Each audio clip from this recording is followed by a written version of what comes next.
Perbarui ilmu Islam kamu bersama Religion di tv1news.com dan TV1 Connect.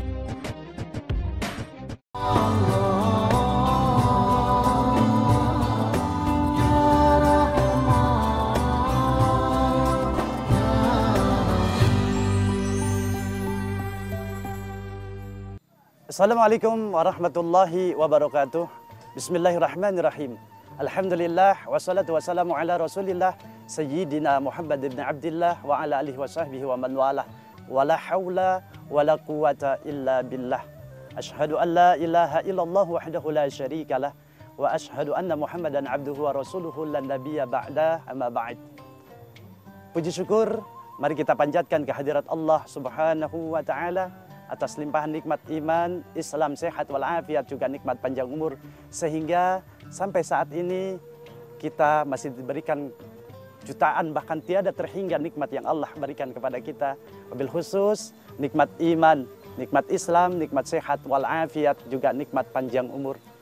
Salawat serta salam semoga senantiasa terlimpah curah ke pangkuan junjungan Nabi kita baginda Nabi besar Muhammad sallallahu alaihi wasallam, juga kepada para keluarga beliau, para sahabat beliau, juga mudah-mudahan kelak kita mendapat syafaatul uzma fi yaumil qiyamah. Amin ya rabbal alamin.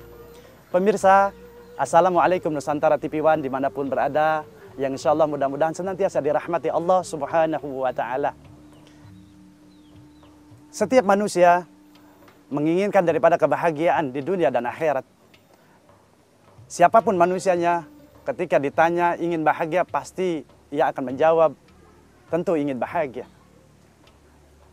Namun kadang-kadang lisan yang mengucapkan ingin kebahagiaan di dunia dan akhirat bertolak belakang dengan realisasi akhlak, realisasi perbuatan di dunia ini. Rasulullah Shallallahu Alaihi Wasallam bersabda di dalam satu hadis yang diriwayatkan oleh At-Tirmidzi. Kata baginda Rasulullah Shallallahu Alaihi Wasallam, arba'un min sa'adatil mar'i. Ada 4 perkara yang apabila 4 perkara ini ada di dalam diri seseorang, maka seseorang itu akan senantiasa diberikan kebahagiaan dan akan merasa bahagia di dunia, insya Allah kelak di akhiratnya Allah Subhanahu wa taala. Apa yang pertama? Kata baginda Nabi sallallahu alaihi wasallam, antakuna zauzatuhu solihatan. Syarat kebahagiaan seseorang adalah hendaknya ia memiliki daripada pasangan hidup istri yang solehah. Istri yang senantiasa membawa daripada kebahagiaan di dunia dan kelak akan membawa kebahagiaan di akhiratnya Allah Subhanahu wa taala. Ad-dunya mata'un wa khairu mata'iha al-mar'atu salihah. Dunia ini adalah perhiasan dan sebaik-baiknya perhiasan adalah istri yang salihah. Kriteria istri yang salihah yang insya Allah akan membawa daripada kebahagiaan di dunia dan kebahagiaan di akhirat. Kata baginda Rasulullah Shallallahu Alaihi Wasallam adalah idzan najarta ilaiha sarratkah.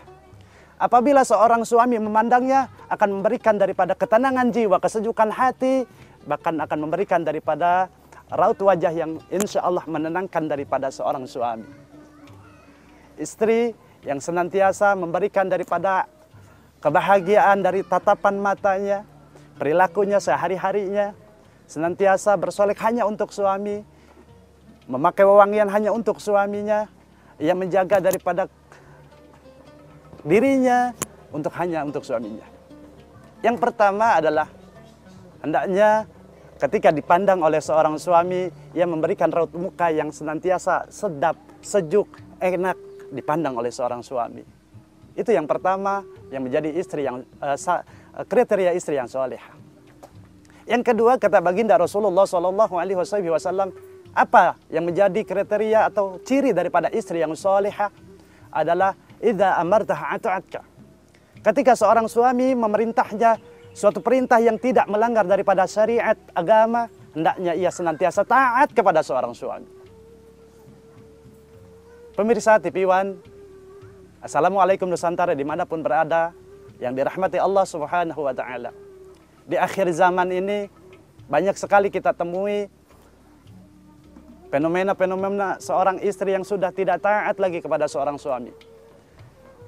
Boleh jadi merasa kadang-kadang dirinya penghasilannya lebih besar daripada penghasilan suami. Istri yang tidak pernah lagi bersyukur kepada suami. Istri yang tidak pernah mensyukuri nikmat pemberian daripada seorang suami. Dan perempuan-perempuan seperti ini kelak, kata Rasulullah Shallallahu Alaihi Wasallam, yang akan banyak sekali menghuni daripada nerakanya Allah Subhanahu Wa Taala. Ketika perempuan tidak lagi pandai bersyukur atas penghasilan seorang suami, maka salah satu tindakan mereka akan tidak taat kepada seorang suami. Ketika seorang suami menginginkan seorang istri untuk beribadah, dia menolak ibadah. Untuk senantiasa berbakti kepada seorang suami, dia jauh daripada bakti kepada seorang suami. Dan hasilnya perempuan seperti ini kelak, kata Rasulullah Shallallahu Alaihi Wasallam, jangankan masuk ke dalam surga, mencium wangi surga pun tidak akan pernah Allah berikan. Dan perempuan seperti ini adalah kriteria perempuan yang nusuk atau durhaka di hadapan Allah Subhanahu Wa Taala. Pemirsa TV One, Assalamualaikum Nusantara dimanapun berada.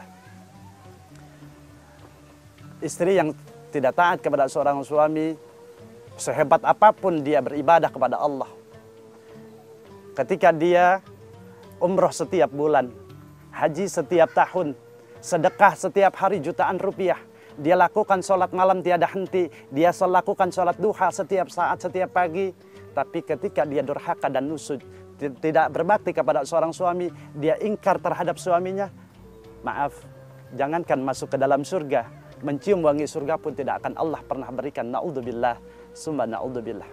Yang ketiga, ciri daripada istri yang salihah, kata baginda Rasulullah Shallallahu Alaihi Wasallam, apabila seorang suami tidak ada di rumah, hendaknya seorang istri yang salihah ini menjaga dirinya dan harta seorang suaminya.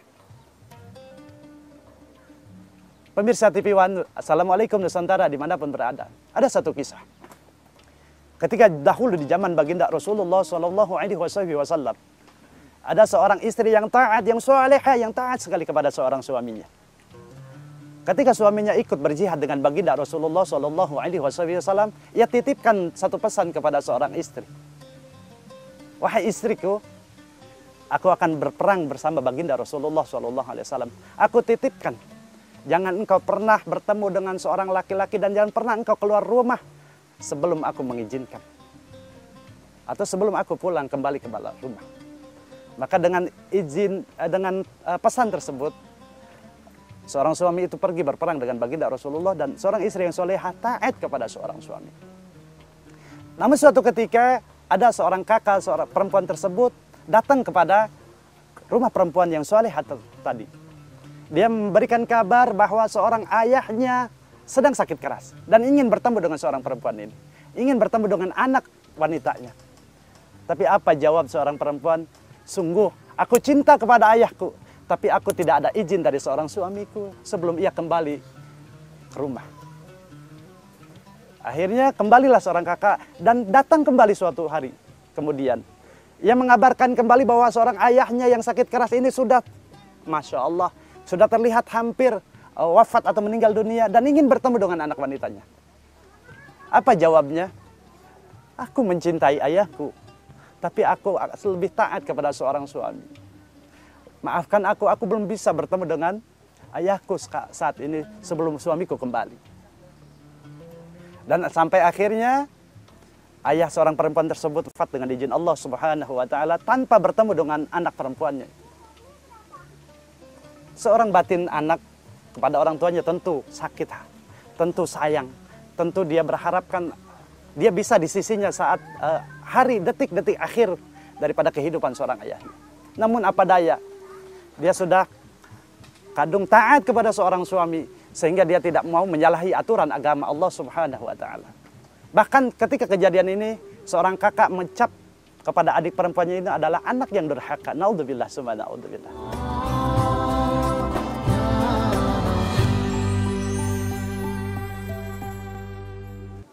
Ketika semua keluarganya menjadikan si perempuan ini disangkakan anak durhaka, dimimpikan di suatu mimpi dengan izin Allah Subhanahu Wa Taala bahwa di dalam mimpinya dia bertemu dengan seorang ayah dengan mahkota yang luar biasa, dengan derajat yang tinggi di sisi Allah Subhanahu Wa Taala. Lantas ditanya oleh anak, ya ayah, apa gerangan amal yang ayah lakukan ketika hidup di dunia sehingga Allah Subhanahu Wa Taala mengangkat derajat ayah setinggi ini? Apa jawaban di dalam mimpi tersebut? Bahwa sesungguhnya aku berada di derajat tinggi saat ini adalah karena anak perempuanku yang soleha, yang taat sekali kepada seorang suaminya. Sehingga ketika ketaatan anakku, perempuanku taat kepada seorang suaminya, Allah angkat aku sebagai orang tuanya di derajat yang tinggi saat ini. Terbangun dan akhirnya menyadari bahwa kelakuan adik perempuannya yang tadi adalah suatu perkara yang sangat-sangat sungguh-sungguh luhur dan luar biasa. Sehingga dengan dia taat kepada seorang suami, dia mampu mengangkat derajat kedua orang tuanya di dunia dan akhiratnya Allah Subhanahu wa ta'ala. Pemirsa TV One, dimanapun berada yang dirahmati Allah Subhanahu wa ta'ala. 3 kriteria istri yang salihah. Yang pertama tadi adalah apabila ciri daripada istri yang salihah adalah dipandang seorang suami, dia memberikan wajah raut wajah yang enak, yang adem, yang sejuk, yang damai, sehingga membuat suami ini tentram, damai. Yang kedua, apabila seorang suami memerintah, dia taat, asalkan perintah itu tidak melanggar daripada syariat agama. Yang ketiga, apabila seorang suami tidak ada di rumah, hendaknya seorang istri yang soleha ini mampu menjaga harta seorang suami tersebut dan mampu menjaga kehormatannya. Dan dengan kriteria istri yang soleha ini akan menjadi kebahagiaan terhadap seseorang, insya Allah. Yang kedua, dari 4 perkara yang akan menjadikan kebahagiaan seseorang di dunia dan akhirat adalah antakuna auladuhu abraran. Hendaknya ia memiliki anak-anak yang soleh, yang soleha.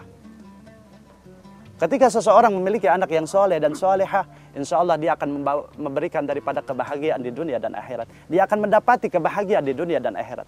Kenapa? Sebab karena yang membuat orang tua merasa daripada tidak bahagia kadang-kadang banyak sekali disebabkan oleh anak-anak yang tidak soleh.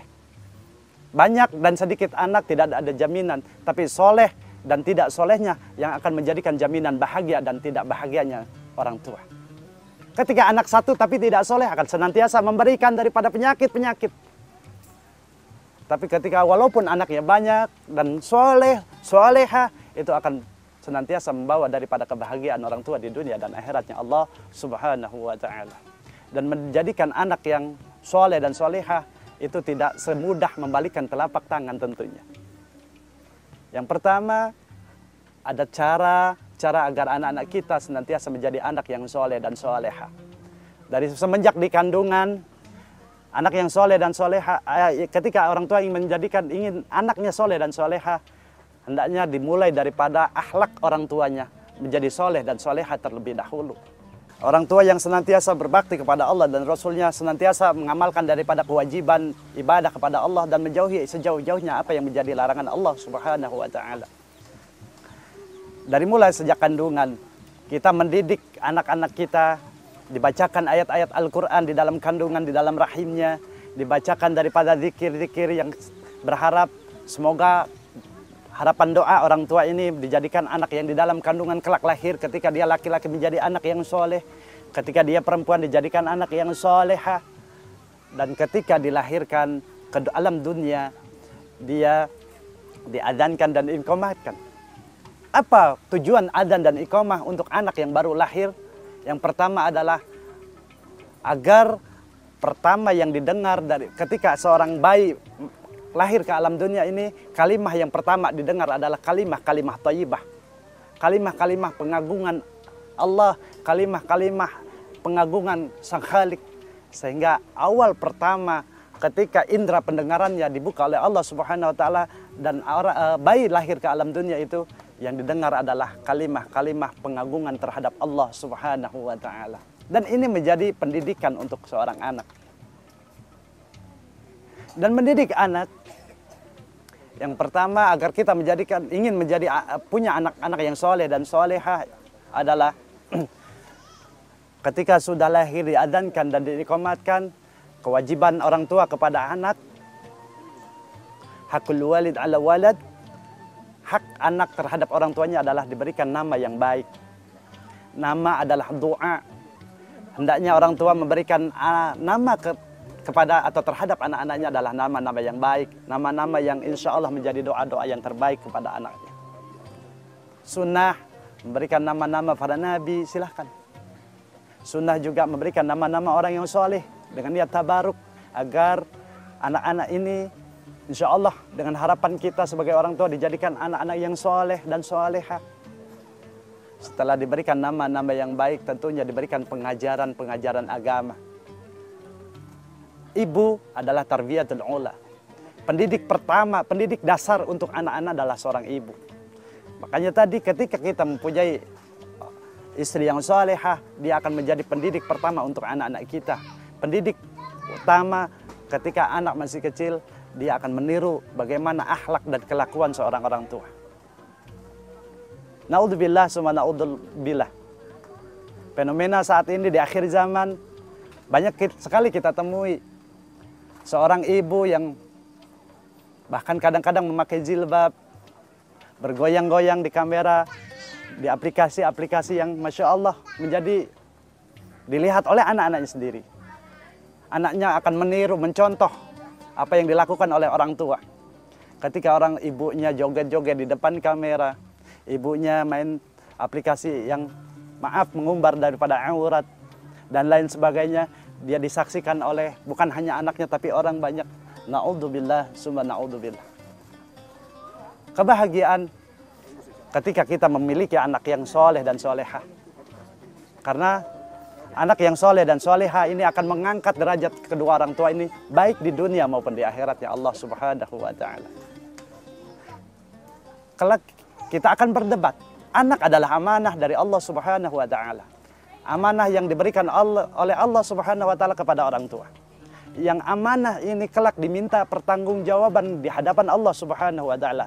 Bagaimana kita cara mendidik anak sehingga anak ini menjadi soleh dan soleha atau tidak soleh dan soleha akan dipertanyakan oleh Allah Subhanahu wa ta'ala. Dan anak akan membawa daripada orang tua yang awalnya ahli neraka, bisa saja ketika dia memiliki anak yang soleh dan soleha, dia akan membawa daripada ahli neraka tersebut menjadi ahli surganya Allah Subhanahu wa ta'ala.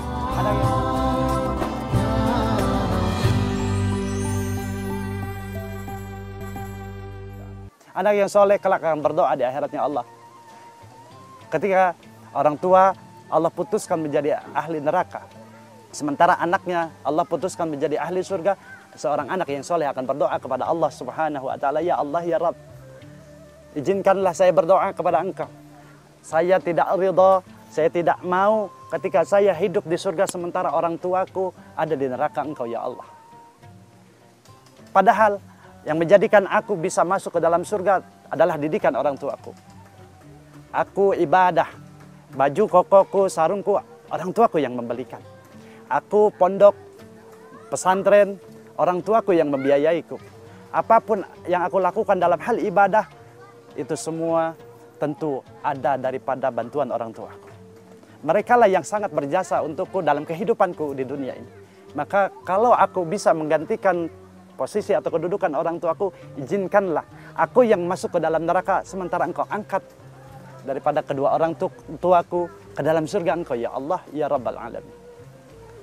Mendengar doa tersebut tentunya Allah malu kepada orang-orang yang soleh, sehingga ketika anak soleh berdoa tersebut dengan izin Allah, apabila itu permintaan anak yang soleh, maka ya malaikat angkat fulan bin fulan, fulanah binti fulanah, orang tua si fulan yang soleh ini dari neraka, masukkan dia ke dalam surga Allah Subhanahu wa ta'ala. Amin ya Allah ya Rabbal Alamin. Semoga Allah jadikan kita dan keturunan kita menjadi orang-orang yang soleh dan solehah. Amin ya Allah ya Rabbal Alamin. Yang ketiga, yang akan menjadikan kebahagiaan seseorang di dunia dan akhirat itu adalah hendaknya ia wa khalatu ma'as sholihin. Dia bergaul, dia senantiasa bersama-sama dengan orang-orang yang soleh. Artinya, dia banyak duduk di majlis-majlis orang-orang yang soleh, di majlis-majlis ilmu, di majlis-majlis zikir. Ketika kita sering duduk di majlis ilmu, di majlis zikir, masuk ke dalam diri kita nasihat-nasihat agama, insya Allah itu akan menjadikan suatu perkara ibadah di sisi Allah dan akan menjadi perkara kebahagiaan di sisi Allah Subhanahu wa ta'ala. Dengan zikir, Allah akan tenteramkan hati kita.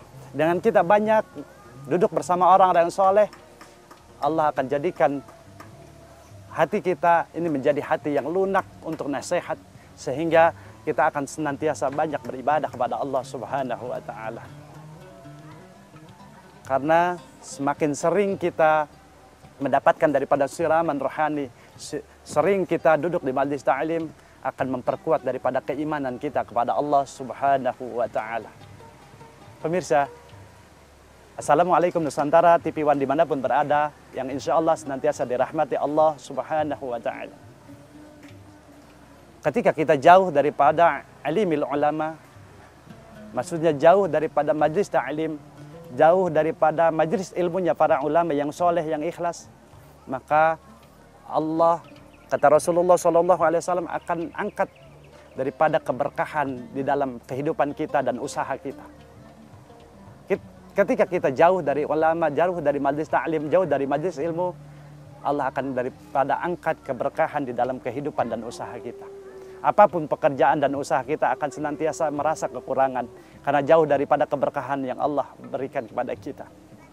Dan itu menjadi hukuman yang luar biasa, subhanallah, sangat sulit untuk kita. Ketika kita merasa hari ini, kita senantiasa merasa kekurangan.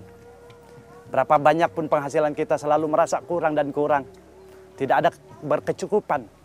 Boleh jadi salah satunya adalah karenanya kita jauh daripada di majelis ilmu atau duduk dengan bersama orang-orang yang alim, yang soleh.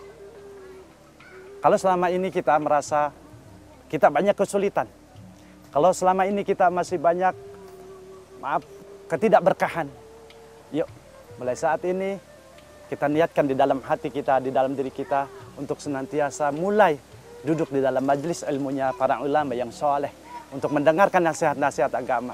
Dan mudah-mudahan kita dijadikan dan dituntun oleh hidayah Allah Subhanahu wa Ta'ala untuk bisa duduk di majelis ulamanya Allah Subhanahu wa Ta'ala. Yang kedua, ketika kita jauh daripada majelis ulama, duduk bersama orang-orang yang soleh, maka Allah akan memberikan daripada ujian yang kedua adalah akan dikirimkan daripada pemimpin-pemimpin yang zalim, pemimpin yang memiliki rasa ketidakpedulian kepada bawahannya. Pemimpin yang senantiasa memikirkan dirinya, keluarganya, dan golongannya saja. Dia tidak pedulikan kepada siapa yang dipimpinnya. Na'udzubillah, summa na'udzubillah. Yang terakhir, yang paling sangat kita khawatirkan adalah ketika kita jauh daripada majelis ilmu, ketika kita jarang duduk di majelis ta'lim, maka dikhawatirkan wafat kita, meninggal kita dalam keadaan su'ul khatimah. Na'udzubillah, summa na'udzubillah. Yang keempat, dari 4 perkara yang bisa menjadikan seseorang ini bahagia adalah senantiasa warizquhu, dia mencari rizkinya atau Allah berikan rizkinya di negerinya sendiri. Maksudnya adalah ketika seseorang dijadikan oleh Allah kebaikan di dunia dan kebaikan di akhirat, Allah akan memberikan daripada kebaikan juga rizkinya. Allah akan berikan jalan rizkinya dari negerinya sendiri. Tidak harus jauh-jauh pergi ke luar negerinya. Tidak harus jadi TKI, tidak harus jadi TKW. Maaf, bukan berarti TKI dan TKW tidak baik. Tapi salah satu kebaikan yang paling baik di antara yang baik adalah hendaknya mencari rizki di negeri sendiri. Ketika Allah ingin menjadikan kita seorang hamba yang baik di dunia dan akhirat, pasti hendaknya Allah akan senantiasa memberikan jalan rezeki di negerinya. Dan tidak ada yang tidak mungkin bagi Allah Subhanahu wa Ta'ala. Ketika kita berkeyakinan bahwa Allah yang memberikan rezeki, bahwa Allah yang mengatur kehidupan kita, bahwa Allah yang mengurusi daripada kehidupan kita, maka tidak ada yang perlu kita khawatirkan. Mari kita senantiasa usahakan dan upayakan untuk mencari rezeki yang halal, yang baik, yang insya Allah ada di dalam ridha Allah Subhanahu wa Ta'ala di negeri kita sendiri. Agar kita terhindar daripada fitnah-fitnah, agar kita senantiasa dekat dengan keluarga, senantiasa bisa beribadah dengan leluasa. Dan salah satu pilihan kita adalah ketika kita mencari rezeki di negeri sendiri, kita akan niatkan daripada untuk mencari ridha Allah Subhanahu wa Ta'ala. Pemirsa, Assalamualaikum Nusantara TV One dimanapun berada, semoga apa yang disampaikan saat ini bermanfaat untuk kita semua, khususnya untuk saya pribadi dan umumnya untuk pemirsa sekalian. Dan mudah-mudahan Allah jadikan kita pribadi-pribadi dan hamba-hamba yang senantiasa mendapatkan kebahagiaan di dunia dan akhiratnya Allah Subhanahu wa Ta'ala. Wassalamualaikum warahmatullahi wabarakatuh.